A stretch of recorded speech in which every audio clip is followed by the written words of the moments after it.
welcome back to New Year, New Game. This is where I attempt to play 365 games from my Steam library that I have never played before. This is game number 300, Dagon. Dagon is a Lovecraftian horror story that really focuses on being accurate with the narrations. At least that's what it says in the Steam store page. They're just very accurate along with the Lovecraftian stories, which I always enjoy. Lovecraftian stories are great. If you haven't read them before, I highly recommend reading them. Because there's so many Cthulhu-esque and Lovecraftian stories out there, is mainly because they're on the... I forget what it's called. Essentially, a lot of people can make stories with them because they're not copyrighted by anything specific. So you can go out and make your own Cthulhu or Dagon or Yellow King, any of those particular ones that you want to make, those little eldritch horror stories that H.P. Lovecraft made. So it says here in the description page, face unspeakable horrors, succumb to madness. Welcome to a free, demonic narrative experience inspired by H.P. Lovecraft. It uses the tags horror, Lovecraftian, atmospheric, and visual novel. So, I was really interested to see this, and the way that the graphics and everything looks, and if it's very with the stories that he's made, it should be scary. So, putting it near the end of the month, I think was a right choice. So without further ado, let's get in the game. Oh, and before we start, I need to make sure that I put the filter on so you can see the game better and my face doesn't block it. There we go. Isn't that better?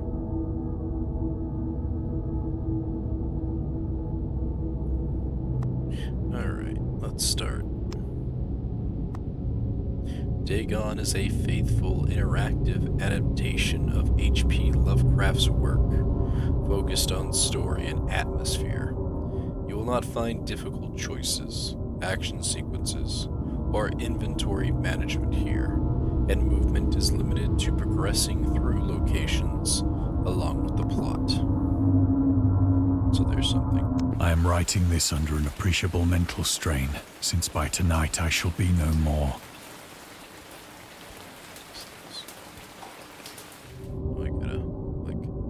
During the game, you'll encounter interactive elements. Some of them will allow you to continue your journey.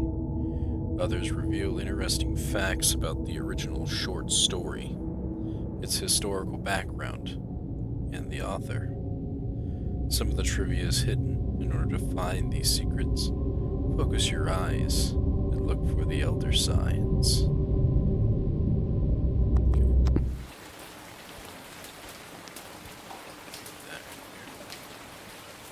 We found one. Lovecraft's letters. As to letters, my case is peculiar. I write such things exactly as easily and as rapidly as I would utter the same topics in conversation. Indeed, expiatory expression is with me largely replacing conversation. As my condition of nervous prostration becomes more and more acute, I cannot bear to talk much now, and I am becoming as silent as the spectre himself. My loquacity extends itself on paper. H.P. Lovecraft to Reinhard Klenner, December 23rd, 1917. I think it's actually fascinating that sci-fi and that kind of horror thing was written during those times. I recently started watching the Universal monster movies in like 1930. They weren't really all that scary, but maybe they were scary for the times. However, the stories that H.P. Lovecraft has written before those Universal Monster movies were on a whole different type of horror level as you're reading them. Or maybe when they were acted out, it just didn't translate as well from book to screen. Throughout his life, Lovecraft penned around 100,000 letters to his friends and fans, out of which about 10% survive to this day. But his tendency to endless correspondence was a relative late growth. In youth, I scarcely did any letter writing. Thanking anybody for a present was so much of an ordeal that I would rather have written a 250-line pastoral or a 20-page treatise on the rings of Saturn. Selected Letters 1929 to 1931 by H.P. Lovecraft. Lovecraft would often skip meals to afford postage. Collections of his correspondence have been published in various books, and selected letters can be found online. Some readers consider them his most important legacy. It's interesting. You can read the discovered trivia immediately or go back to them later in the main menu. Turn off displaying trivia if you find that the feature distracts you from the story. This can be changed anytime in the options. For now, we're going to turn that off because we do want to focus on the story. Penniless, and at the end of my supply of the drug which alone makes life endurable, I can bear the torture no longer, and shall cast myself from this garret window into the squalid street below. Hear the narrator out Do the not window. think from my slavery to morphine that I am a weakling or a degenerate. When you have read these hastily scrawled pages, you may guess, though never fully realize, why it is that I must have forgetfulness or death.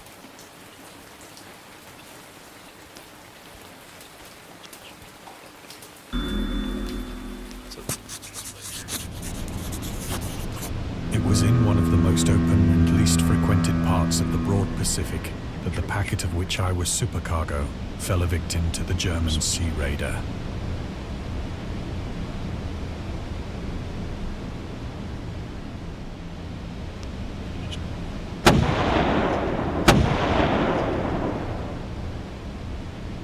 The Great War was then at its very beginning, and the ocean forces of the Hun had not completely sunk to their later degradation.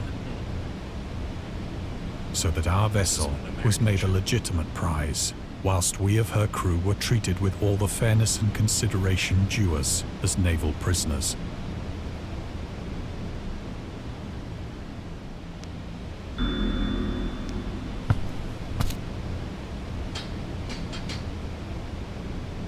So liberal, indeed, was the discipline of our captors, that 5 days... So liberal indeed was the discipline of our captors, that 5 days after we were taken, I managed to escape, alone in a small boat with water and provisions, for a good length of time.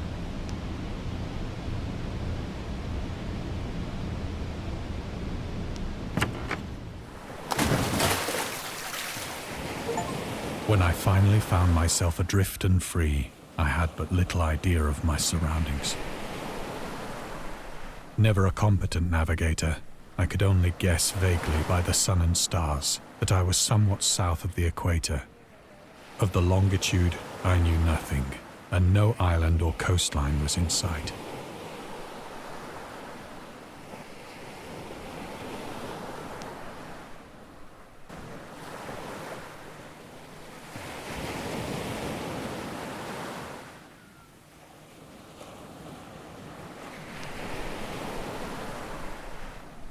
The weather kept fair, and for uncounted days I drifted aimlessly beneath the scorching sun, waiting either for some passing ship or to be cast on the shores of some habitable land.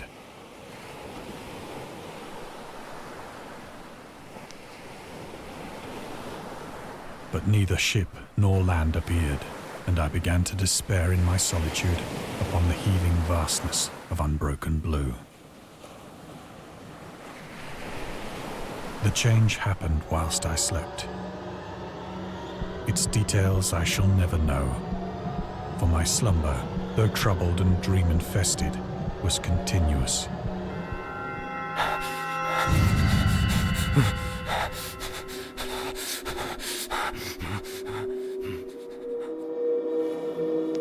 When at last I awoke, it was to discover myself half sucked into a slimy expanse of hellish black mire, which extended about me in monotonous undulations as far as I could see,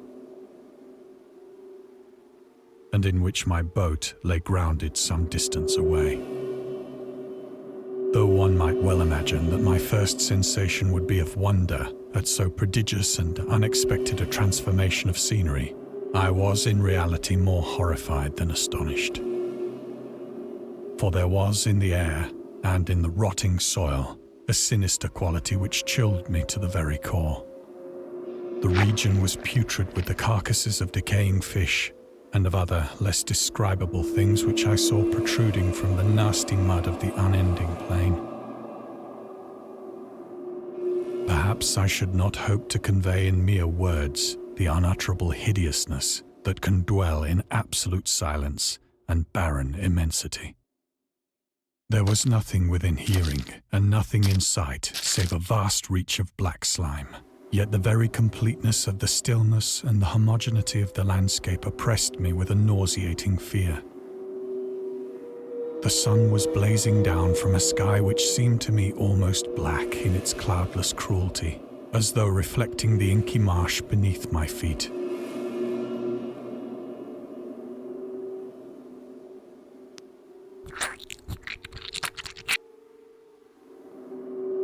As I crawled into the stranded boat, I realized that only one theory could explain my position. Through some unprecedented volcanic upheaval, a portion of the ocean floor must have been thrown to the surface, exposing regions for which innumerable millions of years had lain hidden under unfathomable watery depths.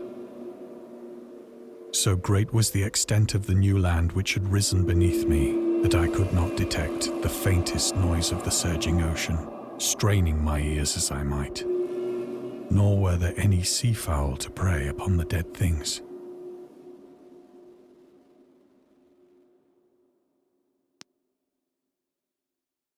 For several hours I sat thinking or brooding in the boat, which lay upon its side and afforded a slight shade as the sun moved across the heavens.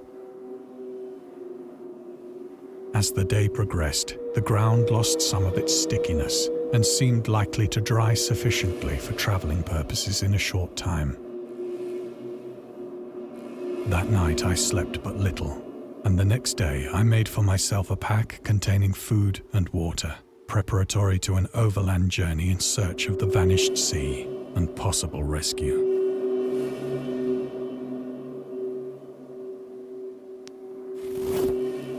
On the third morning, I found the soil dry enough to walk upon with ease.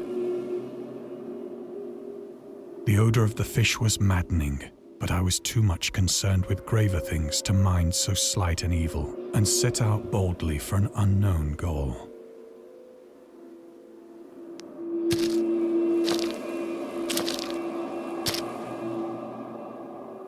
All day I forged steadily westward, guided by a faraway hummock which rose higher than any other elevation on the rolling desert. Those don't look like any fish I know.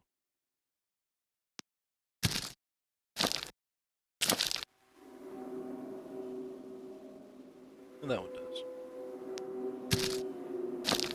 Maybe oversized crabs. That night I encamped, and on the following day still travelled toward the hummock, though that object seemed scarcely nearer than when I had first espied it.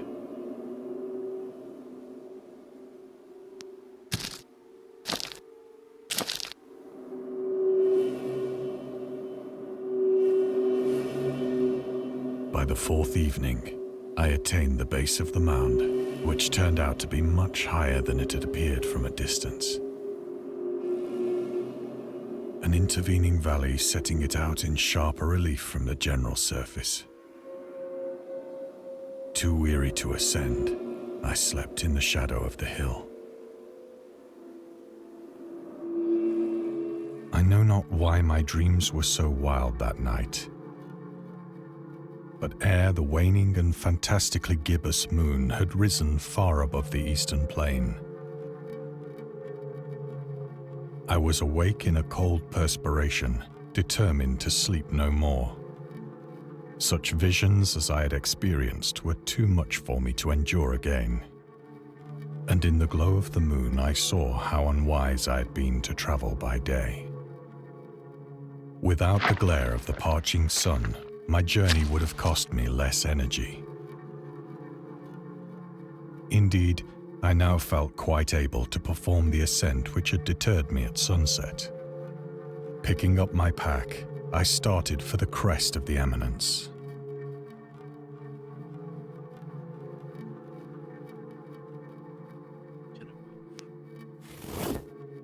I have said that the unbroken monotony of the rolling plain was a source of vague horror to me.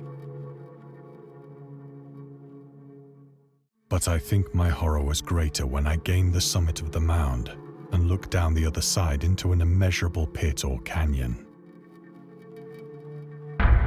whose black recesses the moon had not yet soared high enough to illumine. I felt myself on the edge of the world, peering over the rim into a fathomless chaos of eternal night. Through my terror ran curious reminiscences of Paradise Lost, and of Satan's hideous climb through the unfashioned realms of darkness. As the moon climbed higher in the sky, I began to see that the slopes of the valley were not quite so perpendicular as I had imagined. Ledges and outcroppings of rock afforded fairly easy footholds for a descent, whilst after a drop of only a few hundred feet, the declivity became very gradual.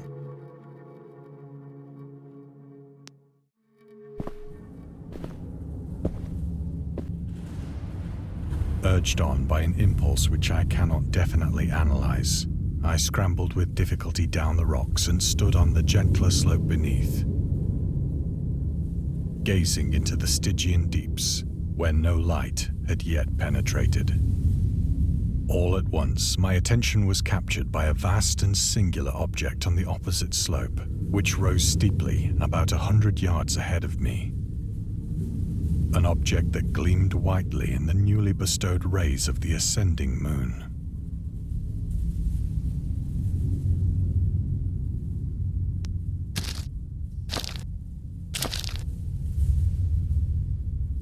That it was merely a gigantic piece of stone, I soon assured myself. But I was conscious of a distinct impression that its contour and position were not altogether the work of nature. A closer scrutiny filled me with sensations I cannot express. For despite its enormous magnitude, and its position in an abyss which had yawned at the bottom of the sea since the world was young, I perceived beyond a doubt that the strange object was a well-shaped monolith, whose massive bulk had known the workmanship and perhaps the worship of living and thinking creatures. Dazed and frightened, yet not without a certain thrill of the scientist's or archaeologist's delight, I examined my surroundings more closely.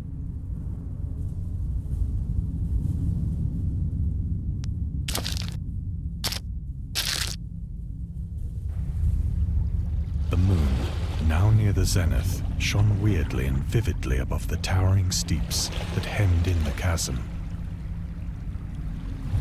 and revealed the fact that a far-flung body of water flowed at the bottom, winding out of sight in both directions and almost lapping my feet as I stood on the slope. Across the chasm, the wavelets washed the base of the cyclopean monolith, on whose surface I could now trace both inscriptions and crude sculptures.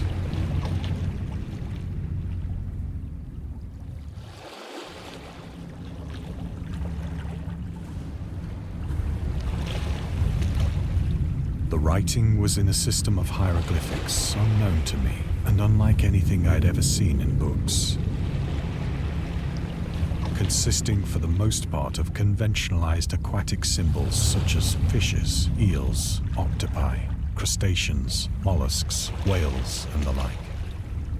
Several characters obviously represented marine things which are unknown to the modern world, but whose decomposing forms I had observed on the ocean-risen plain. It was the pictorial carving, however, that did most to hold me spellbound.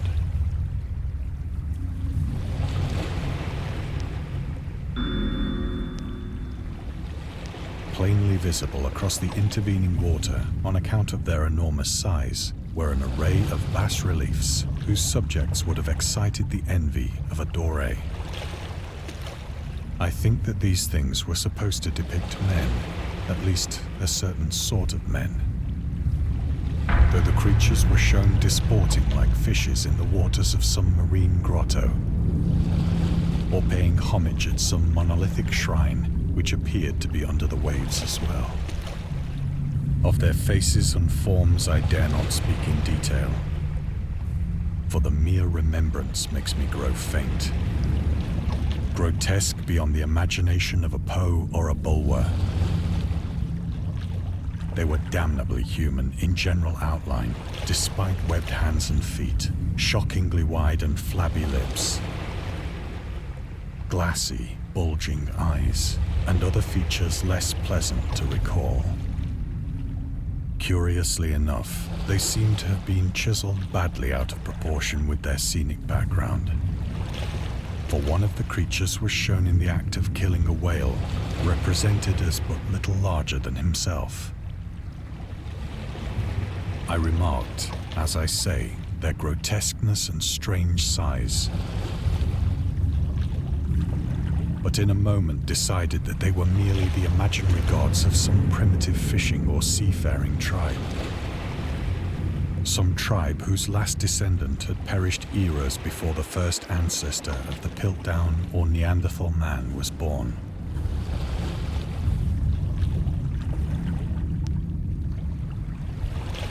Awestruck at this unexpected glimpse into a past beyond the conception of the most daring anthropologist, I stood musing whilst the moon cast queer reflections on the silent channel before me. Then, suddenly, I saw it.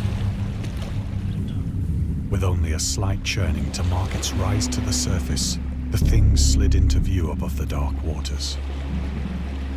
Polyphemus-like and loathsome, it darted like a stupendous monster of nightmares to the monolith, about which it flung its gigantic scaly arms, the while it bowed its hideous head and gave vent to certain measured sounds. I think I went mad then. Just Of my frantic ascent of the sloping cliff and of my delirious journey back to the stranded boat, I remember little.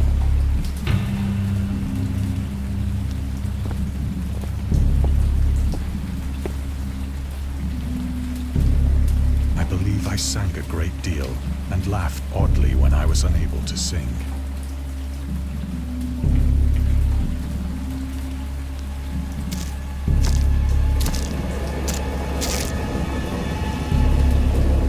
I have indistinct recollections of a great storm sometime after I reached the boat. At any rate, I know that I heard bells of thunder and other tones which nature utters only in her wildest moods.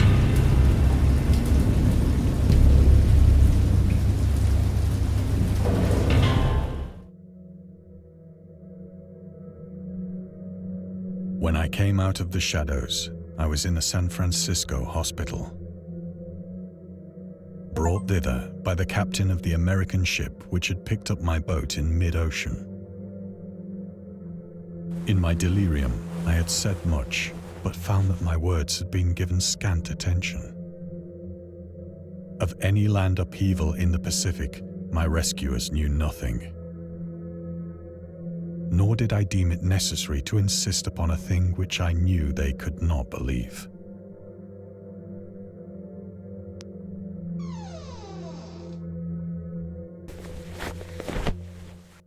Once I sought out a celebrated ethnologist and amused him with peculiar questions regarding the ancient Philistine legend of Dagon, the fish god. So.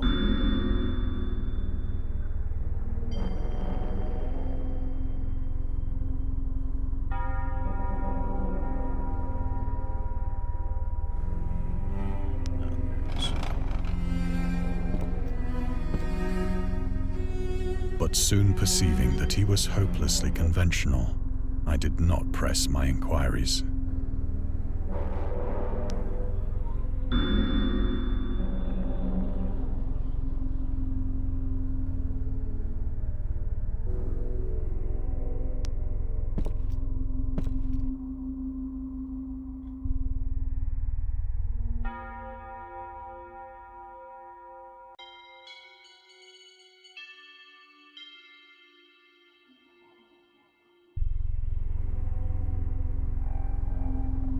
Just bring me here. There we go. There had to be something there.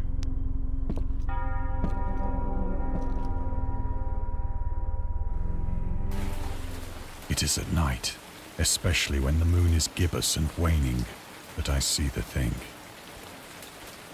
I tried morphine, but the drug has given only transient surcease and has drawn me into its clutches as a hopeless slave. So now I am to end it all, having written a full account for the information or the contemptuous amusement of my fellow men.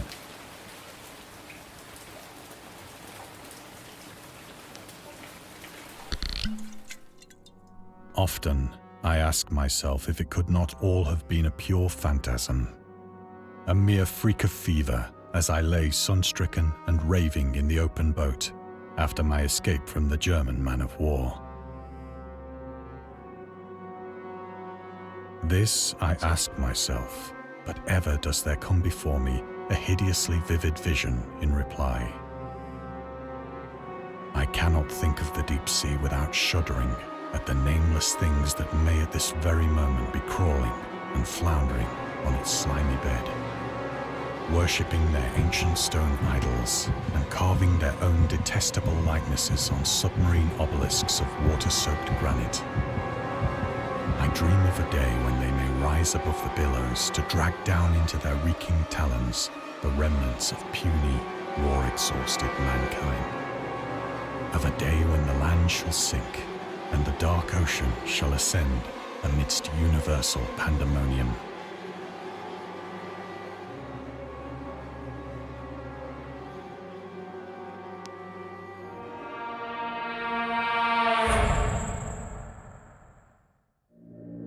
The end is near.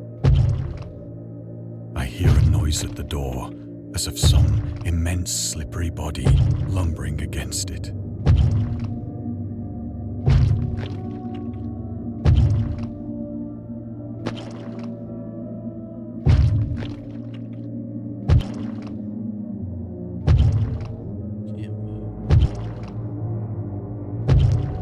It shall not find me.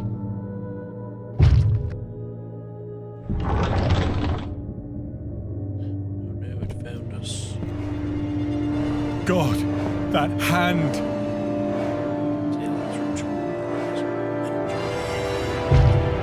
The window! The window!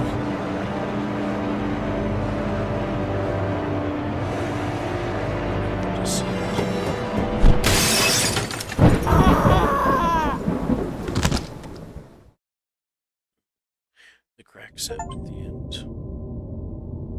Escape the madness. Thank you for playing. I hope you enjoyed immersing yourselves in our little pool of cosmic horror. We would appreciate it if you took a moment to rate Dagon and check out other games and DLCs.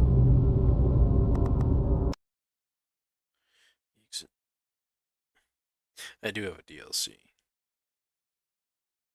So I believe Dagon is the free to play, which is what we just experienced. And scary stories have been accompanying men for centuries. They have many faces and forms. But what is their purpose? Why do we enjoy being afraid so much? During our therapy, I'll try to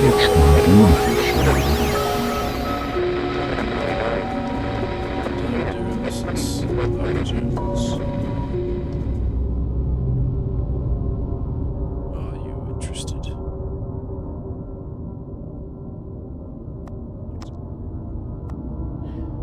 Alright. We did unlock some different things. Go through and play it again and try and unlock everything else. Though I'm not going to do that. You see, there's also trivia and then DLC. I have the Eldritch Box DLC, but they also have the Railway Horror and the Little Glass Bottle, which are also stories by H.P. Lovecraft that you can check out yourself, because I'm not going to play them. Will I come back and play the game again? In all honesty, I probably would. I do enjoy H.P. Lovecraft stories, and you have a narrator, like the one who was telling the story, did a really good job. I was immersed in it, and he had such a soft tone as well, that I found myself just slowly wanting to slip away into sleep. Listening to him tell the story. I do like the animations that go along with it too, and there's also a VR option for this game too, so if you really wanted to immerse yourself in the story, you could throw on some VR headset goggles and put yourself in there. And I don't know if you'll actually ever see any of the horrors, but they do get described in vivid details inside H.P. Lovecraft's story. So maybe you will see something like that. But that looked like an early rendition of what Godzilla should look like, based on the description there. But yeah, I give it a thumbs up, and I recommend checking it out. Again, Dagon is the free experience, and then you can purchase the DLCs if you want to continue on and listen to other immersive H.P. Lovecraft stories. Anyways, that is going to do it for me. Thank you all for watching, and I'll see you in the next spooky game. Goodbye.